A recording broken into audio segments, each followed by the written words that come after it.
राजस्थान में जयपुर सहित 3 शहरों के 2-2 नगर निगम के एकीकरण को लेकर सरकार ने कवायद शुरू कर दी है और इसके साथ ही वार्डों की संख्या भी कम कर दी जाएगी। सरकार के इस फैसले के खिलाफ अब कांग्रेस खुलकर मैदान में आ गई है। जयपुर के ग्रेटर और हेरिटेज नगर निगम के एकीकरण और वार्डों की संख्या कम करने के विरोध में कांग्रेस ने कलेक्ट्रेट पर धरना देकर प्रदर्शन किया। नगर निगमों के एकीकरण को लेकर कांग्रेस का आरोप है कि सरकार वार्डों की संख्या कम करके जनप्रतिनिधित्व को कम करना चाहती है। और आज चर्चा इसी मुद्दे पर करेंगे और चर्चा के लिए हमारे साथ हमारे मेहमान भी जुड़ गए हैं। स्काइप से हमारे साथ पूर्व मेयर ज्योति खंडेलवाल जुड़ गई हैं, बहुत स्वागत है आपका। इसके अलावा स्काइप से ही कांग्रेस प्रवक्ता प्रतीक सिंह जी जुड़ गए हैं और स्टूडियो से हमारे साथ डॉक्टर मिथिलेश जैमिनी जी जुड़ गए हैं, बहुत स्वागत है आप सभी का। और चर्चा की शुरुआत करेंगे और सबसे पहला सवाल मिथिलेश जैमिनी जी आपसे करेंगे। एक पॉलिटिकल एनालिसिस के तौर पर इसको देखें, कांग्रेस का लगातार इस बात को लेकर विरोध हो रहा है, वहीं बीजेपी की कहीं ना कहीं अपनी जो राय है इसे लेकर कि सुलभता होगी, आगे आने वाले समय में सहूलियत इससे लोगों के लिए हो जाएगी। आप इसे किस तरीके से देखते हैं? देखिए, निश्चित रूप से जो पिछली सरकार थी जी, उसके मास्टरमाइंड थे शांति धारीवाल जो यूडीएच मिनिस्टर थे, और उन्होंने जब पता किया कि शहरों में कांग्रेस कमजोर है और 3 बड़े शहर हैं जोधपुर, कोटा और जयपुर, इन तीनों में कैसे कांग्रेस का कब्जा हो, तो एक पॉलिटिकल विजन के साथ अशोक गहलोत जी को राय दी गई कि जो मुस्लिम बहुल इलाके हैं, जैसे जयपुर में वाल सिटी, कोटा में 2 कर दिए तो 1 और जोधपुर में 1, एक निगम अपना आ सकता है और फिर ये मैसेज जाएगा कि गांव में ही नहीं शहर में भी कांग्रेस मजबूत है। तो ये सारी जो दिमाग की उत्पत्ति थी वो शांति धारीवाल जी की थी, जिनके एकल पट्टे के मामले में अभी सुनवाई चल रही है। तो कहीं न कहीं अब बीजेपी के साथ प्रॉब्लम यह है कि वॉल सिटी में, जयपुर में बीजेपी कमजोर है, इसमें कोई शक नहीं है, क्योंकि माइनॉरिटी के वोट जहां भी है वहां बीजेपी कमजोर है। और इंपॉर्टेंट चीज यह है कि बीजेपी को सूट यही करता है कि एक अगर निगम होगा, अगर 150 वार्ड होंगे तो फायदा होंगे। पिछली बार हमने देखा कितने छोटे छोटे वार्ड बना दिए गए थे, और फिर जिस तरीके से 2 निगम बनने के बाद में जयपुर में विकास की जगह कई जगह जो करप्शन की शिकायतें आई, कई जगह कांग्रेस के जो मेयर हैं उनको जेल तक जाना पड़ा, उनके पति को, उनके घर से नकदी मिली। तो ये तमाम चीजें बताते हैं कि कहीं न कहीं आपकी जो नीयत थी कि विकास हो, जो नगर निगम का मूलभूत सुविधाएं हैं वो देने के लिए छोटा निगम किया गया, छोटा वार्ड किया गया, लेकिन उसकी जगह न तो हमने देखा हेरिटेज में मीटिंगें हुई, न काम हुआ, और कोर्ट कचहरी ही चलता रहा। तो कुल मिलाकर अब मुझे लगता है कि जो भजनलाल जी हैं वो इस विजन को वापस क्रिएट करना चाहते हैं कि मेयर एक बहुत इंपॉर्टेंट पोस्ट होती है, किसी भी सिटी का मेयर बहुत इंपॉर्टेंट पर्सन होता है, और मेयर एक हो, जब 2 मेयर जयपुर के प्रथम नागरिकों में उनकी गिनती होती है तो उनका प्रोटोकॉल भी बड़ा होता है। तो कहीं न कहीं उस प्रोटोकॉल को बहाल करने के लिए, और दूसरा जो पॉलिटिकल बेनिफिट तो हर पॉलिटिकल पार्टी देखती है। चलिए तो जवाब ज्योति खंडेलवाल जी से भी ले लेते हैं। ज्योति जी, देखिए कांग्रेस का यह आरोप है कि बीजेपी सरकार चुनावी हार के डर से ये फैसला कर रही है, इसके अलावा लोगों के हितों के साथ इससे खिलवाड़ होने जा रहा है। आपको क्या जरूरत पड़ रही है ये एकीकरण की, इससे आप जरा समझा दें। देखिए, 2 जब नगर निगम किए गए तो कोई विजन नहीं रखा गया इसमें विकास को लेकर के कि दोनों निगमों में कैसे वहां पर फंड रेज होंगे, कैसे वो निगम विकास के काम कर पाएंगे, कैसे पार्षद जो है वो काम कर पाएंगे। और ये बात और देखने में आई कि बल्कि 2 निगम होने के बाद तो और स्थिति खराब हुई शहर की, जहां पर न तो बोर्ड मीटिंग्स हो रही हैं, केवल ना चेयरमैन बन पा रहे हैं, ना कोई ऐसी कोई एक्टिविटी नजर आती, बल्कि वॉल सिटी में तो कई बार ऐसा भी देखने में आया कि आप किसी एक चौराहे पर अगर खड़े हो जाएंगे तो उस चौराहे के 4 पार्षद हैं, अलग अलग लाइन से 4 पार्षद निकल करके आ रहे हैं, और फिर भी उस चौराहे की स्थिति बहुत ज्यादा खराब हो रही है। तो ऐसा कहना कि विकास के लिए या कोई अच्छे काम के लिए 2 निगम हुए हों और उसका कोई लाभ जनता को मिलता हुआ दिखाई दिया हो, ऐसा नहीं होता। अच्छा देखिए, जब अगर लाभ नहीं मिल रहा है तो एक पार्षद के हिस्से लगभग 25 से 30 हजार की जो जनता है वो आती है, उस पर एक पार्षद होगा, तो क्या आपको लगता है कि काम करने में सहूलियत होगी? प्रतिदिन जो भी समस्याएं आती हैं ठीक तरीके से हो पाएगा? क्यों नहीं हो पाएगा? पाएगा। पहले भी काम बहुत अच्छे ढंग से हो रहा था। मैंने तो खुद ने मेयर का पद संभाला है और डायरेक्ट इलेक्शन उस समय मेयर का होता था, तब भी 77 पार्षद थे। सब पार्षद अपने अपने क्षेत्र की बात को कहते हैं। जरूरी ये होता है, बात एक और दो करनी, जरूरी ये होता है कि बोर्ड मीटिंग्स रेगुलर हो, पार्षद जनप्रतिनिधि अपनी बात को उठा सके। लेकिन हमने देखा कि ये सब कुछ हुआ ही नहीं, बल्कि ऐसा लगा कि कहीं ना कहीं निगम जो है वो एमएलए के अंडर में आ गया। एमएलए जो चाहते हैं, एमएलए जो काम करवाना चाहते हैं, नहीं चाहते हैं, बोर्ड मीटिंग होनी चाहिए, नहीं होनी चाहिए, ये पार्षद इस एमएलए के ग्रुप का है, ये पार्षद इस एमएलए के ग्रुप का है, बस यही सब कुछ चलता रहा। तो चलिए, आप प्रतीक जी भी हमारे साथ जुड़े हुए हैं। प्रतीक जी, आपको क्या लगता है, आप सहमत हैं जो भी जवाब दिया जा रहा है इसे लेकर, और एकीकरण की दिशा में लगातार सरकार आगे बढ़ रही है, आपको लगता है कि जनता के लिए क्या क्या समस्याएं आने वाली हैं? मनीषा जी, देखिए, भारतीय संविधान में जब 73वां और 74वां संशोधन किया गया था तो पंचायती राज और शहरी निकाय की जो सरकारें हैं उसका गठन किया गया था, और उसका जो सत्ता का विकेंद्रीकरण है उसको करने के लिए किया गया था। अब आप देखिए कि 11 के अंदर जो हमारी जनसंख्या थी वो 25 के अंदर तो नहीं है। निश्चित तौर पे जनसंख्या बढ़ी है, और इसी आधार पे हम बार बार कह रहे हैं कि विधानसभा का नंबर भी, विधानसभा की जो संख्या है वो भी बढ़ेगी और जो सांसदों की संख्या है वो भी बढ़ेगी जब डिलिमिटेशन होगा। तो फिर आप पार्षदों की संख्या कम क्यों करना चाहते हैं? अगर एक पार्षद 5,000 पे अगर एक पार्षद होगा तो मुझे लगता है ज्यादा अच्छे से काम हो सकता है, बनस्पत 30,000 पे होगा। आप देखिए, ये ज्योति जी कह रही थी कि अभी काम नहीं हो पा रहा। अरे, एक जो बोर्ड है वो तो जनता ने बीजेपी को दिया था ना। मैं खुद जयपुर नगर निगम के ग्रेटर के अंदर मैं रहता हूं। आप यहाँ पे मानसरोवर की हालत देख लीजिए, सड़कें टूटी हुई है, सफाई होती नहीं है। आपके चैनल पे बार बार इस बात पे डिबेट हुई है। में इस समय काम नहीं हो रहा, चाहे वो ग्रेटर हो चाहे वो हेरिटेज हो। नहीं, मैं तो ग्रेटर, आपको ग्रेटर दिया था ना। अरे सुनिए, मनीषा जी ऐसे डिबेट कराएंगे क्या? जहाँ पे शहरी मनीषा जी आप क्लैरिफिकेशन दे रही है। प्रतीक जी, कोई बात नहीं, सुन लीजिए। नहीं मनीषा जी, ऐसे डिबेट नहीं होती है। अगर मैं मेरी बात कंप्लीट कर रहा हूं तो मेरे को मेरी बात कंप्लीट करनी पड़ेगी। चलिए ज्योति जी, उन्हें अपनी बात कंप्लीट करने दीजिए, उसके बाद आते हैं वापस। जी बोलिए। तो मैं ये कह रहा हूं कि आपको एक नगर निगम दिया था, आप उसके अंदर काम करके तो दिखाते। इनके जो उप मेयर है और मेयर है उनके बीच में किस तरीके की बातचीत होती है हर बार देखा गया है। अभी जब मीटिंग हुई थी जब देखा गया था कि इनके जो मेयर और उप मेयर है उनके बीच में किस तरीके की। तो मुझे ऐसा लगता है कि सत्ता का विकेंद्रीकरण होना चाहिए, लेकिन सत्ता का केंद्रीकरण करना चाहती है बीजेपी हर जगह पर, और इसीलिए अब चाहती है कि वापस से एक वार्ड बनाए जाएं, अपनी तरीके से लाइनें खींची जाएं। अरे, अभी मिश्लेश जी कह रहे थे कि अलग अलग मुसलमानों के या हिंदुओं के ऐसे वार्ड बांट दिए गए। मैं कह रहा हूं आप अपने हिसाब से बांट दीजिए, लेकिन 2 नगर निगम रहने दीजिए। 2 नगर निगम में आपको जिस तरीके से वार्ड का डिलिमिटेशन करना है वैसे कर दीजिए, लेकिन कम जनता के ऊपर अगर पार्षद होगा तो मुझे लगता है अच्छे से काम हो सकता है, जो अभी नहीं हो रहा है। बताइए ज्योति जी। बिल्कुल, मेरे को तो अच्छा लगा प्रतीक जी ने बात की 74th अमेंडमेंट की, और बात की कि शहरी सरकारों को उसके माध्यम से मजबूत करने का, विकेंद्रीकरण का काम होना चाहिए। लेकिन आप ये देखिए तो सही, क्या शहरी सरकारों को मजबूत करने का काम किया गया है? आपने केवल 2 बांटने से, केवल ज्यादा पार्षद करने से शहरी सरकारी मजबूत नहीं होती है। 74th अमेंडमेंट बहुत सारी पावर्स देता है मेयर को, बहुत सारे काम देता है, शहरी निगमों को शहरी सरकार का दर्जा देता है। वो तो दर्जा सरकार देना नहीं चाहती है, कांग्रेस ने कभी दिया नहीं। लगातार मैं तो जब खुद मेयर रही हूँ और मैंने तो कहा है कि भाई 74th अमेंडमेंट के तहत शहरी सरकार, ये बात कांग्रेस और बीजेपी की है ही नहीं। बात है किसी शहर के माध्यम से, शहरी सरकारों के माध्यम से शहर का विकास अच्छे से हो सके, और उसके लिए आप कैसे शहरी जो सरकारें हैं उनको उनका दर्जा, उनका दायित्व दे सके। लेकिन इन सब को आप कर नहीं रहे हो। केवल 2 कर देने से, बहुत सारे पार्षद कर देने से, फिर तो एक बात बताइए, राजस्थान बहुत बड़ा प्रदेश है, बहुत सारे आप 2-2, 3-3 सीएम बना दो, सीएम बना के अलग अलग, उत्तर राजस्थान का, दक्षिण राजस्थान का अलग अलग बना दो, तो उससे थोड़ी ना काम हो जाएगा। काम तो जब होगा जब आप एक जगह शहरी सरकार के तहत। अच्छा, जो बीजेपी कार्यकर्ता पार्षद बनने की होड़ में, उसे कैसे संतुष्ट करेंगे आप इससे? वापस बोलिए। जो बीजेपी कार्यकर्ता पार्षद बनने की होड़ में हैं और जिन्होंने लगातार काम भी किया है, उन्हें कैसे संतुष्ट करेंगे?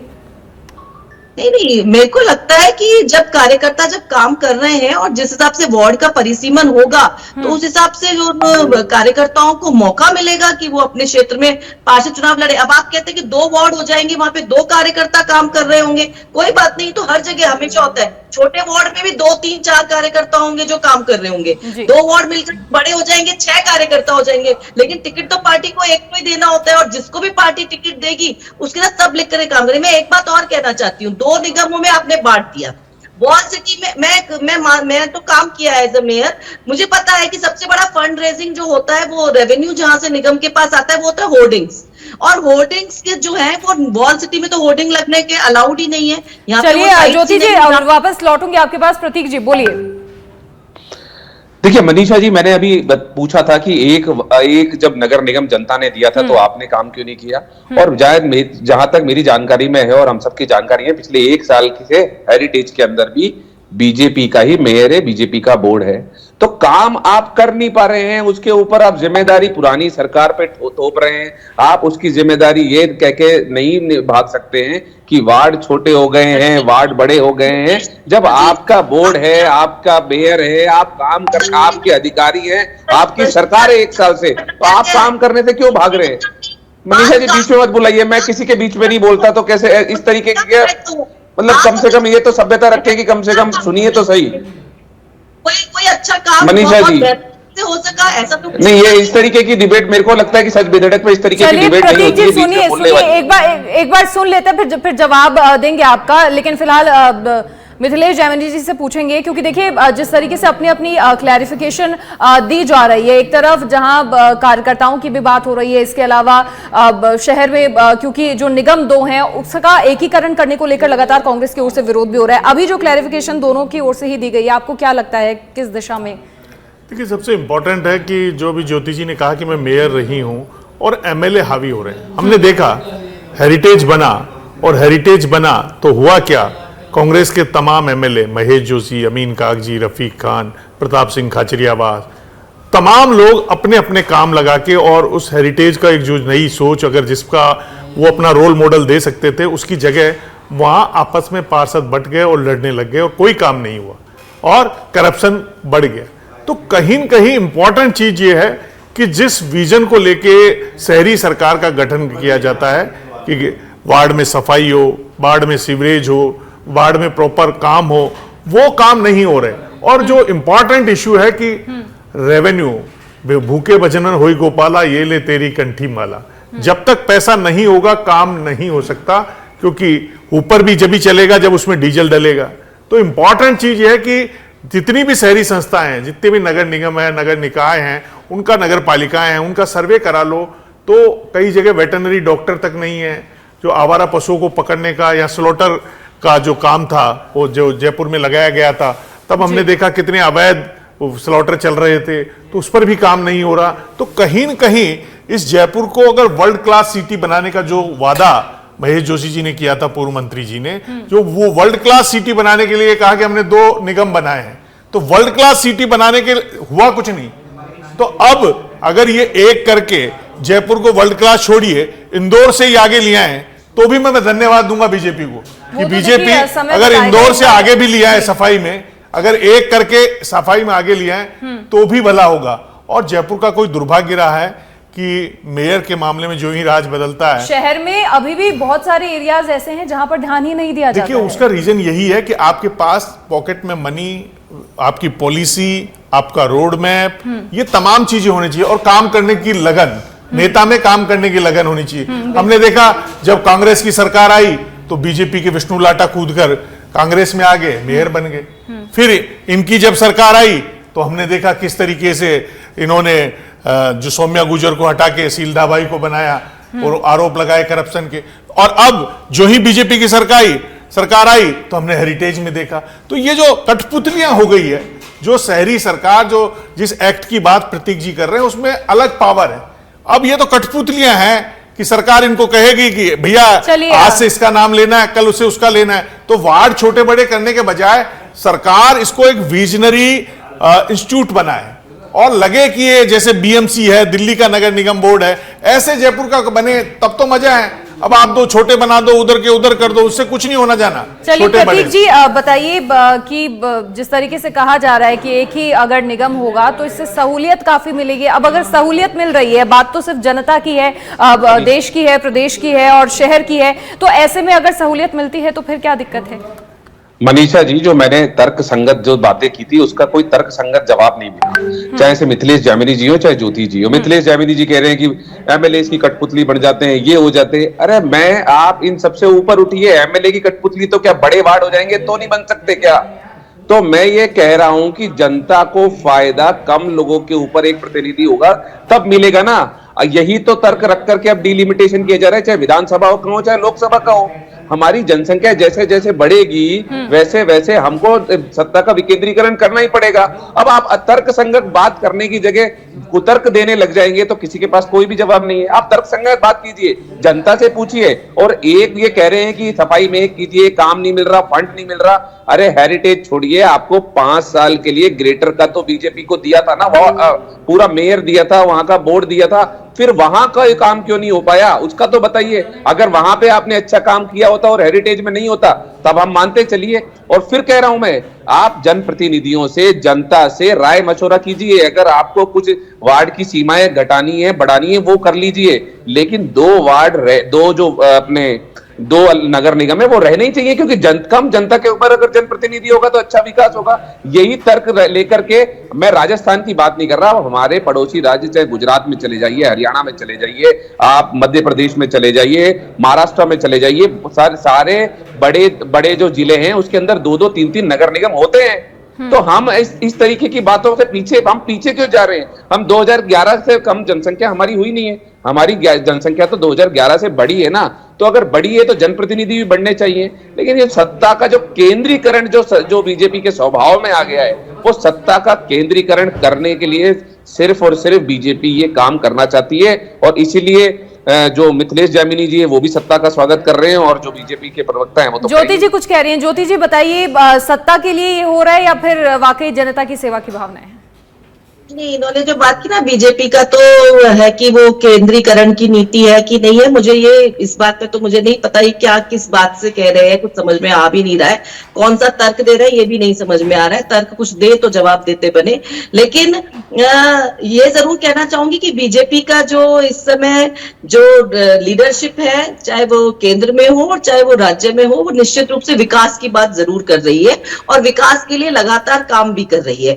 और जहां तक आप बार बार विकेंद्रीकरण की बात करते हैं और फिर कहते हैं कि 2 नगर निगम होने से बड़ा विकेंद्रीकरण हुआ है और बड़ा काम हुआ है, तो मेरे पास तो आज भी वही सवाल है कि जब जयपुर नगर निगम 1 था, और मैं तो कहूंगी जब डायरेक्ट इलेक्शन था, थोड़ी सी पावर मिली, जनता से सीधे चुन करके आए, जैसे शहरी सरकारें मजबूत हुई, वहां की लीडरशिप ने अपने आप काम करना शुरू हुआ, तो ज्यादा काम हुआ, ज्यादा बेहतर। अगर नगर निगम अपने ऊपर सेल्फ सस्टेनेबल हो सके, अपना फंड खुद जनरेट कर सके, खुद अपने शहर की जनता के साथ विकास, उनकी भागीदारी विकास सुनिश्चित करते हुए ज्यादा बेहतर होता है। लेकिन आपने क्या कर दिया, मैंने अभी भी जो सवाल थोड़ी देर पहले उठा रही थी कि एक बहुत बड़ा रेवेन्यू का सोर्स होता है होर्डिंग्स। अब हेरिटेज के पास होर्डिंग्स है ही नहीं, बहुत लिमिटेड नंबर में रह गए, उसके अलावा है ही नहीं। अब आपने इतना बड़ा स्पोर्ट्स निगम का खत्म कर दिया। अब आप क्या चाहते हैं कि वो राज्य सरकार पर डिपेंडेंट रहे, वो पैसा दे तो हम काम करेंगे, वो पैसा नहीं दे तो हम काम नहीं करेंगे। क्यों डबल इंजन की सरकार है? में यूडी टैक्स जो है वो है ही नहीं। अगर आप चाहते हैं निगम को मजबूत करना तो अपनी सोच वो रखिए, टुकड़े करने से कैसे निगम मजबूत हुआ, मुझे तो ये बात अभी तक समझ में नहीं आई। जहां आपने बोर्ड मीटिंग्स करना सुनिश्चित नहीं किया, और आपने बड़ी बात कही ग्रेटर को लेकर के कि वहां तो बीजेपी का बोर्ड था, वहां काम क्यों नहीं हुआ, वहां तो बीजेपी की मेयर थी। अरे आप अपनी सरकार को उठा करके देखिए, उस समय भी कभी सौम्या मुखर्जी को आप हटाते हैं, निलंबन करते हैं, फिर वो कोर्ट से वापस लेकर के आती है, फिर आप निलंबन करते हैं। चलिए ज्योति जी, आपके अपने तर्क हैं और आस यही है जनता की भी कि आगे आने वाले समय में और काम हो और जो परेशानियां हो रही हैं वो ना हो। प्रतीक जी क्लोजिंग कमेंट दे दीजिए। देखिए, मैं फिर पूछ लेता हूं ज्योति जी मुझे बता दें, अगर जनप्रतिनिधि बढ़ाना, अगर जनसंख्या के अनुपात में जनप्रतिनिधि बढ़ाना सही नहीं है तो फिर मोदी जी को मना करो आप, कि बोले कि आप क्यों लोकसभा की सीट बढ़ा रहे हो, क्यों विधानसभा की सीट बढ़ा रहे हो। आप बातें कर रहे हैं, सिर्फ 2 टुकड़े कर दिए, 3 टुकड़े कर दिए, तर्कहीन बातें हैं ये।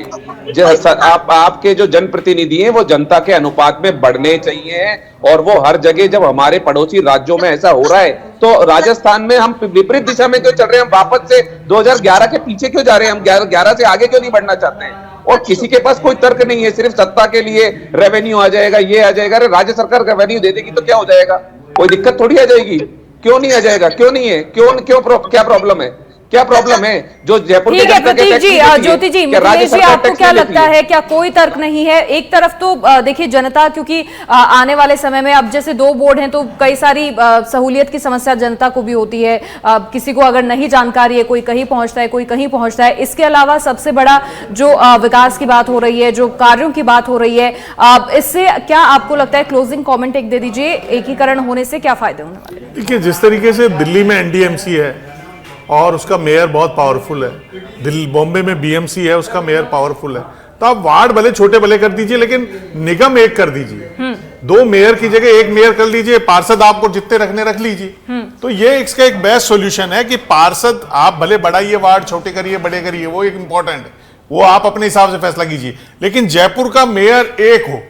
जब एयरपोर्ट पे किसी बड़े अधिकारी को या बड़े विदेश के आने वाले मेहमान को कोई उनका अगवानी करे तो 1 मेयर नजर आना चाहिए। ये 2 मेयर वाला कंसेप्ट बड़ा कंफ्यूजन क्रिएट करता है। आप जयपुर का मेयर एक, जयपुर एक, ये तो कांग्रेस ने तो जिले में भी बांट दिया था जयपुर को, जयपुर नॉर्थ, जयपुर साउथ, तो वो तो चलने वाला है नहीं।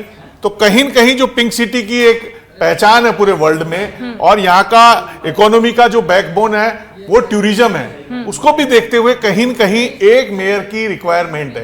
पार्षद आप कितने बनाते हो, वार्ड कितने बनाते हो, वो एक अदर इश्यू है, लेकिन निगम मुख्यालय एक होना चाहिए, पावर ऑफ सेंटर एक जगह हो, वहां से डिलिब्रेट हो, बजट अलोकेशन एक जगह से हो, जो पॉलिसीज है उनका मेकिंग एक जगह से हो।